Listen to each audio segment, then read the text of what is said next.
Hey, what's going on, guys? I got a special guest here today. We have Thoryn Stephens. He's founder of Brain.One, and he sits on some very interesting knowledge regarding performance and micro habits. Thoryn, we're excited to have you on the hashtag Clockedin podcast. Why are habits so important, and why do people struggling creating habits? Yeah, habit formation is, I think, like a blueprint. These are the things that you do every day aligned with, your goals and objectives as a human.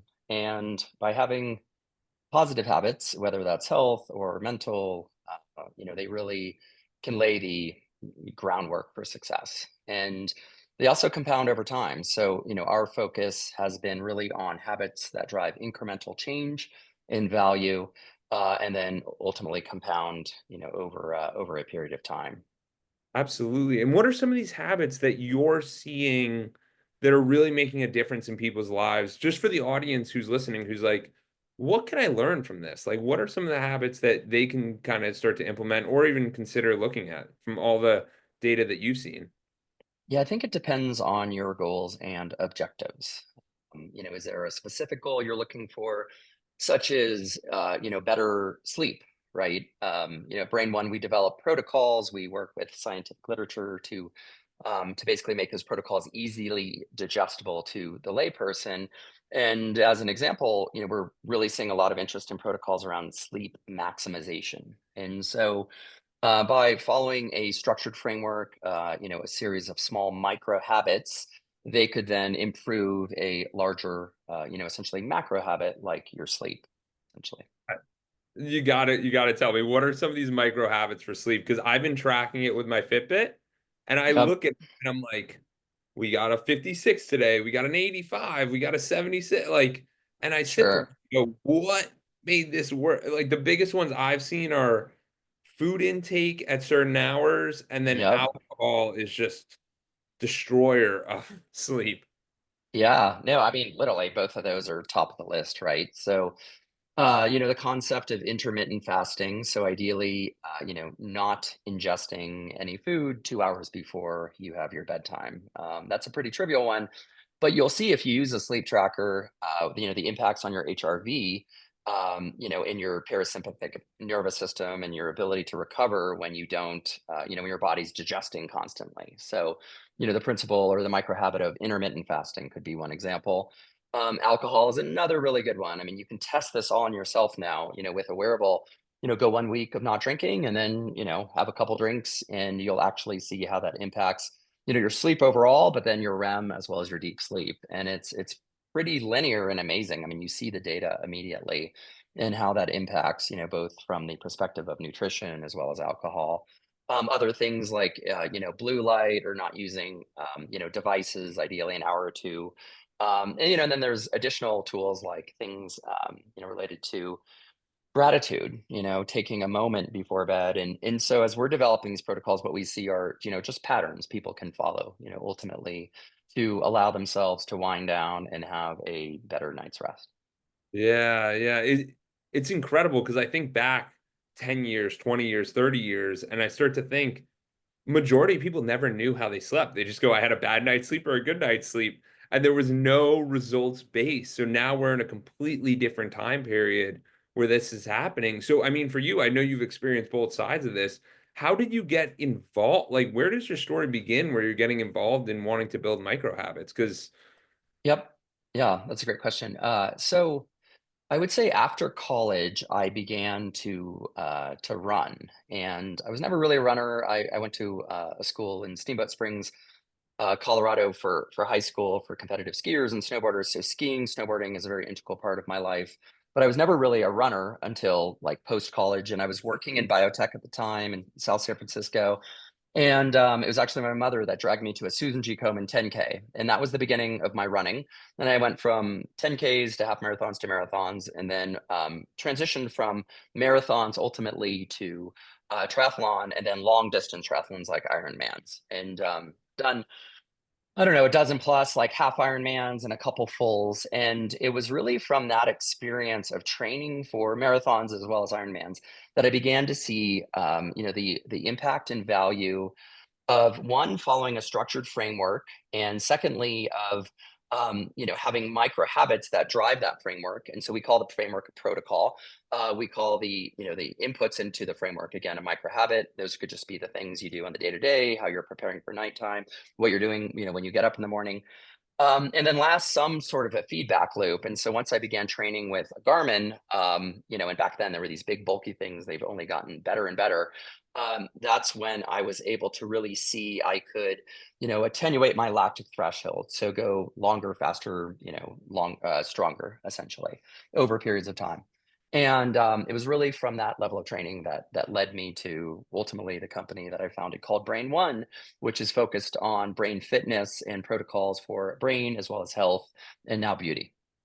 Oh, that's incredible. And you start to realize, like, I've actually ran a marathon. I did the Lake Tahoe in 2019 and then New Awesome. York City in 2021. Your whole body transforms. When you start 100%. running 20 miles, you sit there and go, Yeah. I can eat anything. And you Yep. start to realize what's good for you, what's not good for you, how do things work, how do you go about it the right way? And then you properly nurture your body to be able to do these feats because they're not easy task at all. So 100%. Yep.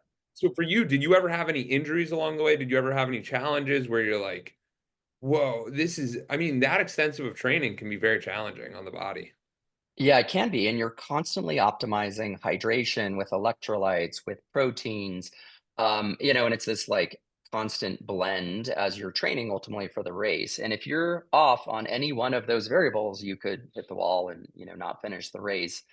So I don't have any stories particularly from triathlon, but I did have an injury about 2 years ago here in Colorado. So based here in Colorado, I was born here, and try to ski as much as possible in the winter time. And about 2 years ago, I was snowboarding and I did a backside 540. I caught an edge, and I hit pretty significantly.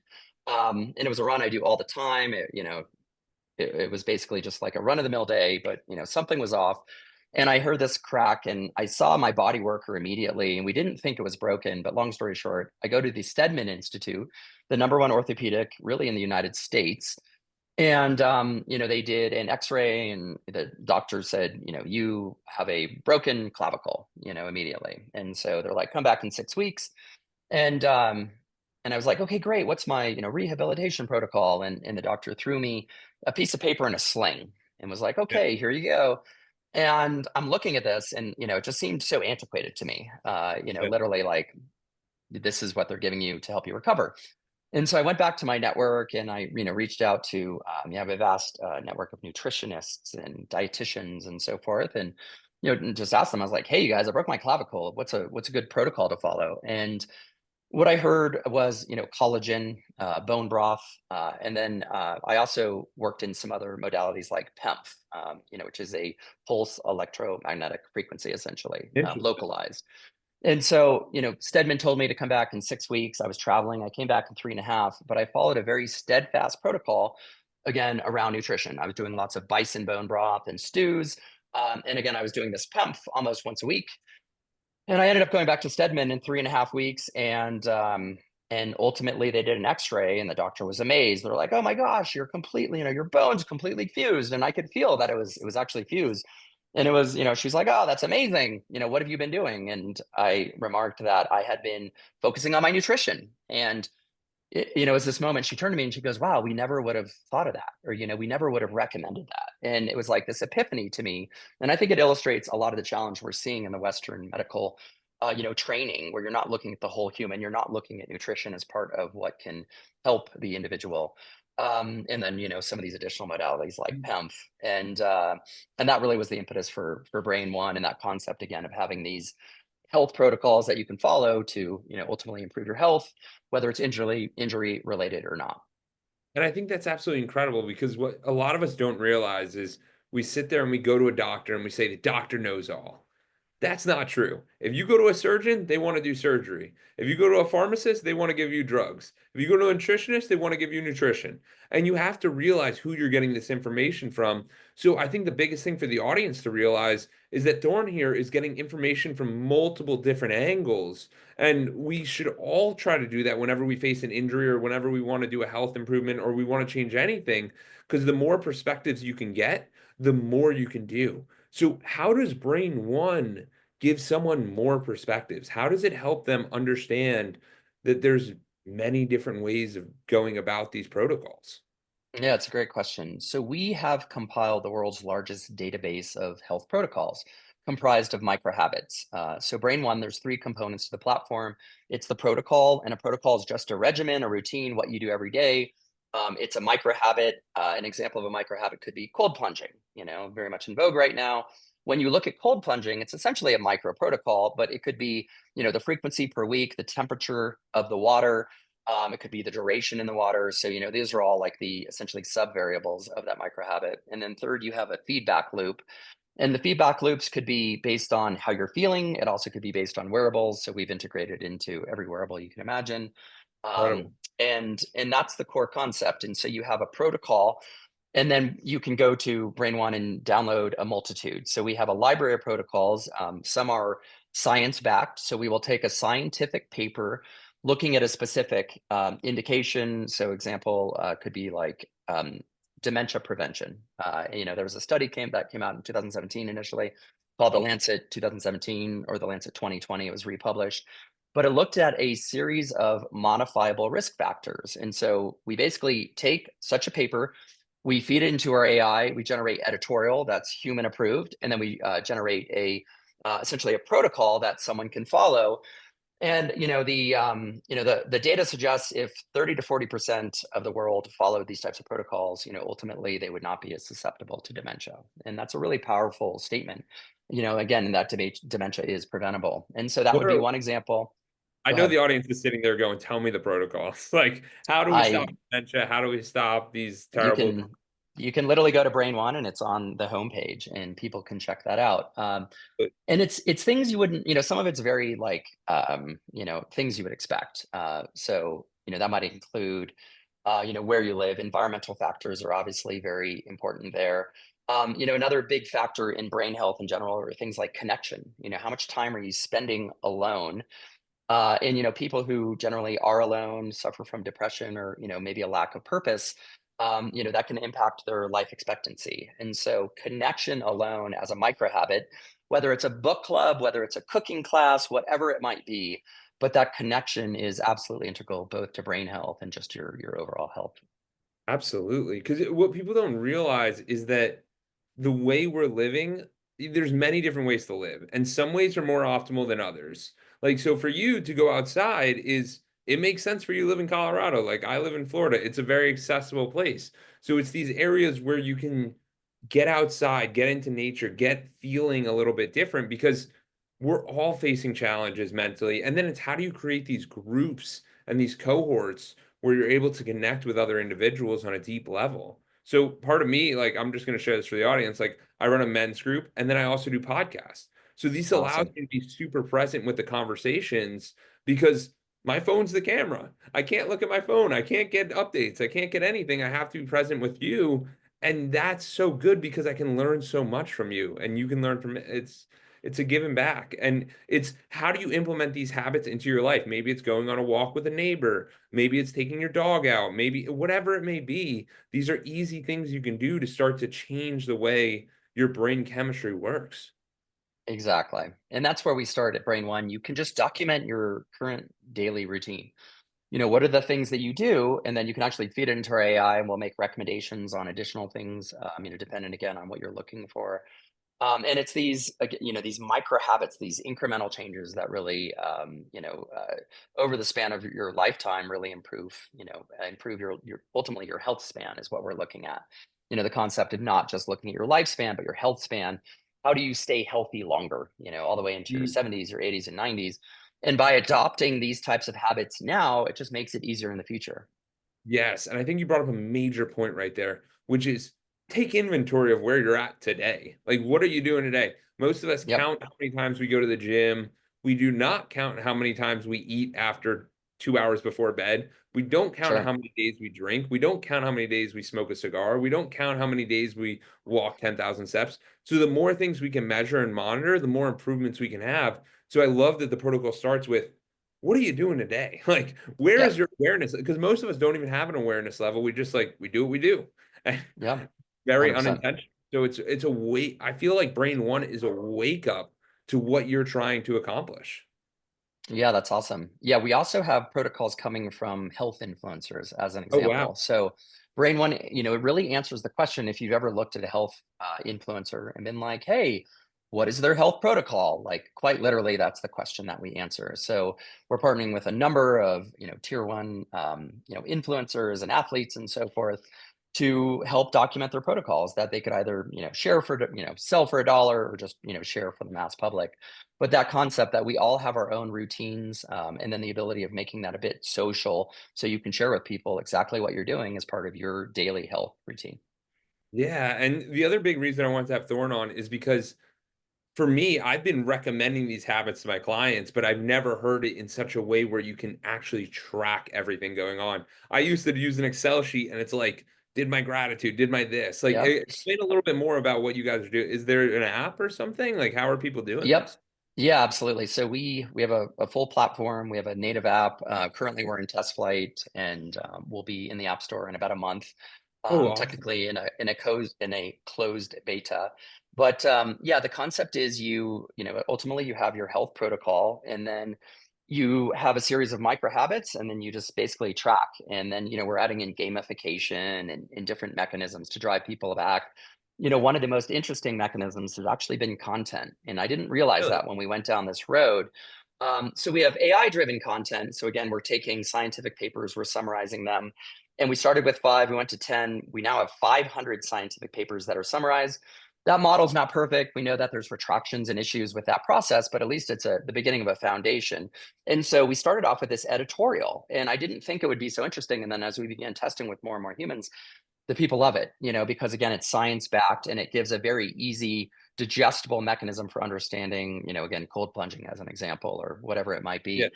And then where we're going next is working with health influencers and having them generate content that they could, essentially socialize on the platform around their routines, skincare, overall health, travel, whatever it might be. And so the content side of this is actually where we're really focusing now and growing quite rapidly. I think that's a great idea because the amount of people when I go to the gym that are watching someone on Instagram going, I Yeah, saw this girl do this leg thing. I'm gonna see this. The amount of people, because people just yeah. they don't know the gym. So they'll watch someone and they're like, this person's got a good workout. Like I'm gonna start implementing what they're doing.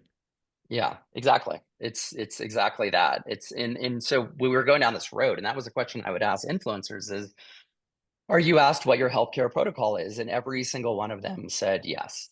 And Yeah. that's when I knew we were onto something. And then also related to what you said earlier, as we talked to more and more people, they were following a basic healthcare protocol. Protocol is just again, it's just a routine. It's what you do when you get up in the morning.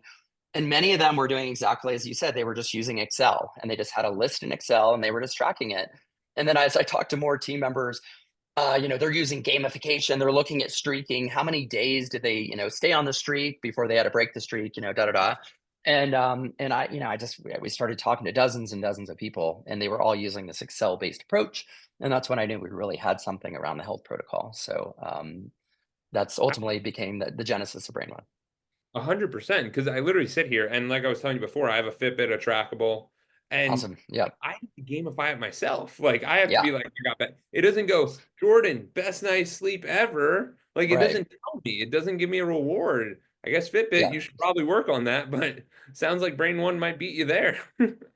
I mean, yeah, we if you've heard of James Clear and his book, Yes. it's called Atomic Habits. Of course, there's 4 laws of behavioral change he talks about, and that starts with making it obvious, attractive, easy, satisfying, and the satisfying component of that is reward. Ultimately, and it could be a small reward. An example for me is I'm very active on Strava.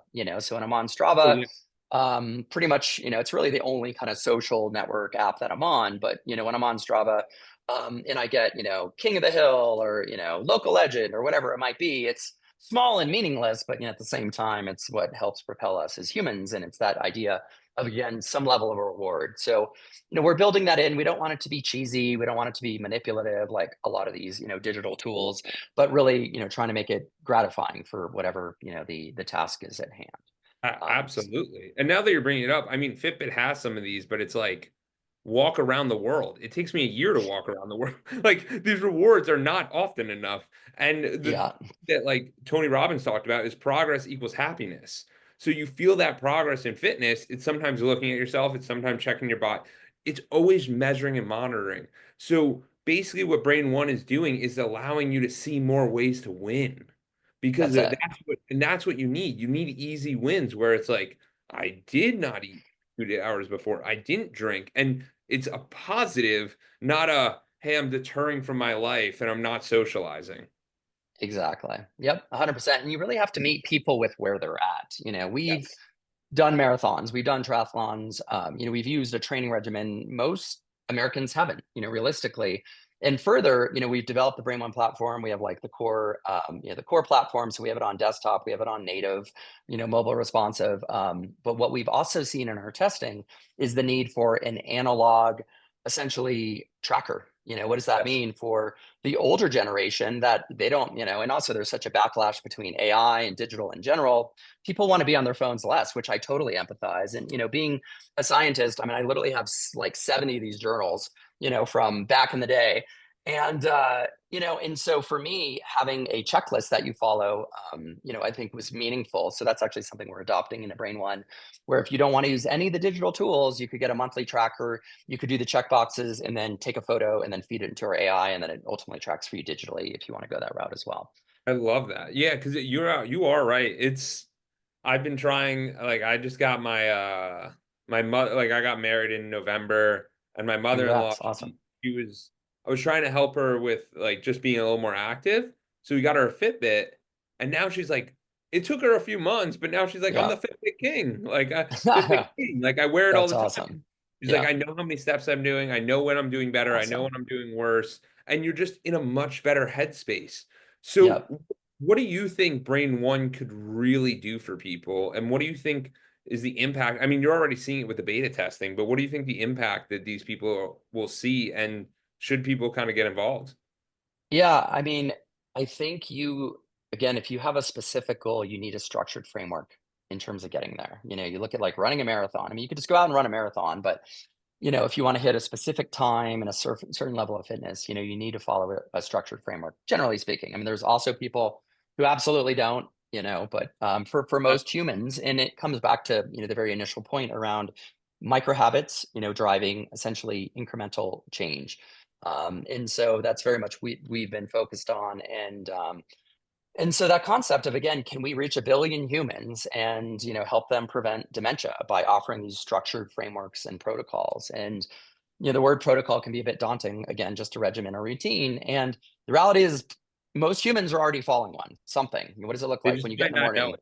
And I That's think it. that's what I'm hoping from this podcast, that it's a wake up to go, what is my routine? Like, what Yeah, do I do on a daily basis? totally. What do I do it on a weekly basis? Why That's do I it. struggle? Like, what are And these you don't things? need any yeah, you don't need a fancy software, anything. You need is a piece of paper and a list, and you just start and you write down, like, what are the things you do every day? If you have kids, what does that look like? We've also seen a need for travel protocols. So when I'm here in Colorado, I am steadfast in my routine. I do hot Pilates 3 days a week. I try to ski every day. I do cold plunging. I'm like absolutely steadfast. When I'm traveling, most of my team's in LA. My protocol gets thrown all over the place, but having a structured framework, so you get up in the morning, even if it's three things, direct sunlight, hydration, and 100 push-ups, whatever that might be, something that you can follow that's easy, digestible, then you can be successful ultimately. 100%. I mean, you're bringing up a major point because as more people, especially in this day and age, travel is becoming more and more affordable, more people are going. It's like, should we throw away everything? It's no, you have to adjust That's and it. figure out what it like. If you guys didn't hear what Thoryn said, he said 100 push-ups. That doesn't mean he's got to go to a gym. That doesn't mean he's got to go do anything, but he's Exactly. working out in Yep. some sort of way. Yeah, 100%. Yep. And so when I'm traveling, that's what I try to adhere to at least 3 days a week. But it's tough. And then you layer in family and holidays and all the things, it could just get crazier. But at least, to your question, at least having, starting with a structured framework, I believe will help get you there sooner.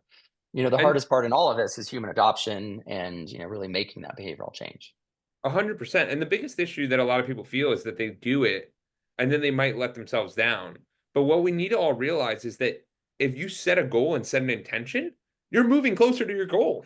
That's Like it. It's the first And step, just having just documenting what you're doing today and then documenting where you'd like to go, and then we can help fill in the gaps between, what that is relative to micro habits and some of those, regimens and whatnot. But yeah, that's exactly the starting point. yeah, it makes a huge, huge difference for a lot of people. And then what have you seen with the beta users? Have you seen them adopting it more? Are they using it? Are they playing with it? Is it something that Yeah. how's that been going? Yeah, so we have 2 different work streams. We're working with, B2B clinicians, practitioners, and we're fully deployed and, have, a large number of users there. When they're working directly with a clinician or a practitioner, their motivation may be higher, and so usually the adoption is also higher. We also have a wait list. People can add on Brain.One, and then we're allowing people to come in as a cohort. A lot of these humans are more peak performance based or maybe have run marathons, triathlons, so they have a idea of how to use a structured framework like this. So that also can help them be more successful. But again, it's really meeting the people where they're at. There's some people who will never use a digital tracker or use it, very intermittently, and so that's also important too. But really, the adoption is the that's the key to the success here. Absolutely. And for you, you mentioned that you have a big goal with dementia, like helping these people. How many people is it you said? I mean, for Brain.One, we'd like to reach 1 billion humans and help them optimize their brain fitness as well as their overall health.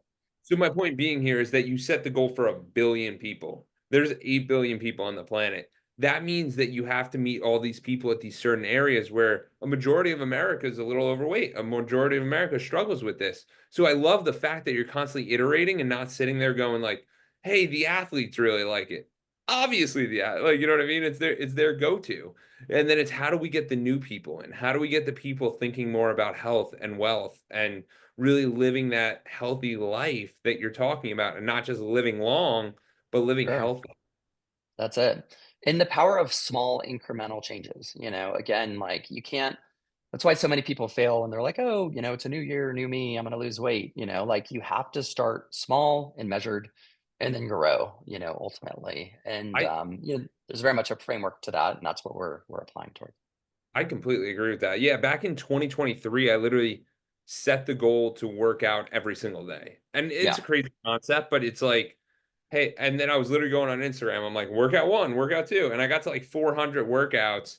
And I just realized that I was like, you know what? Because at that point, I'm like, it's so ingrained in my life that I'm like, I work out, like I keep physically fit, I do different things. And the more you introduce this into a daily activity, and I know Thorn wasn't mentioning that, but I've just taken a lot of value from it's hard to do something 3 days a week. It's much easier when you're like, I ski every single day. I mean, I see the Yeah. mountain in the background. So it's just like if you're able to do that little activity, I run 1 mile a day, whatever That's that it. activity is, then you can build real compounding instead of going, I go to the gym 3 days a week. That's great. But like if the other days you might be falling off.